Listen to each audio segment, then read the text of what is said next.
Senioritis can cause us to lose motivation, slack on our homework, or show up late to class, if at all. Senioritis can cause us to look so far ahead into the future that we miss the moments we are living in the present, our senior year.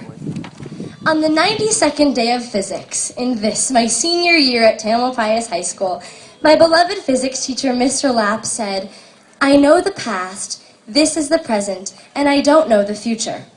Look forward to the future, but not too much that you miss the present." When we think of graduation, we think of the next step in our lives, a new beginning. We think of the future we have ahead of us. We wonder where we will go, whom we will meet, and what we will discover. We look forward with great anticipation to what our lives may hold. To be honest, it's a little scary. But when we think of graduation, we also think of the past, the end of one chapter of our lives, the end of childhood. We think of memories we've had, the years we've spent together, growing up, learning, and the people in our lives along the way that shaped us into the people we are today. Our friends, families, teachers, coaches, the people that helped us get to this moment right now.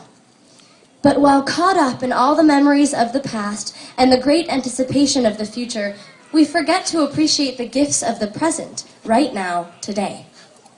So what exactly does all this mean? Is graduation the beginning, or is it the end? I think it's both, really.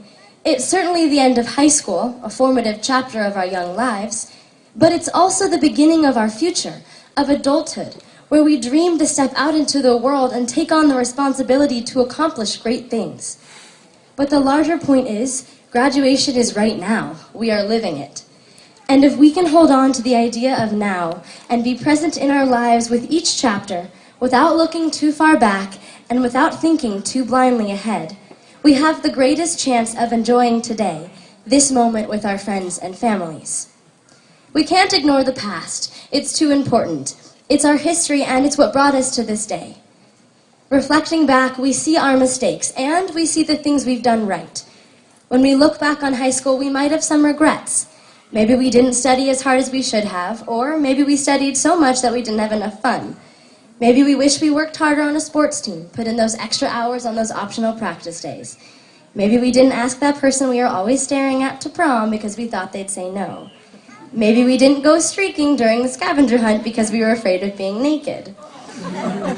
But that's the great thing about the present. This is the point where we can make different choices, do the things we wish we had done, and not hold back. High school might be over, but we have our lives ahead of us. We get to anticipate the future. We don't know when we are going to succeed or when we will fail, but both are inevitable, so we have to go for it. When we come into this world, we are naked. We are vulnerable and scared. In many ways, that is exactly how most of us feel today as we graduate, and our last view of the clock tower is through the rearview mirror. Being present now is about vulnerability and the knowledge that things don't always go exactly as planned. It's important to take chances, make mistakes, be who you want to be, and explore.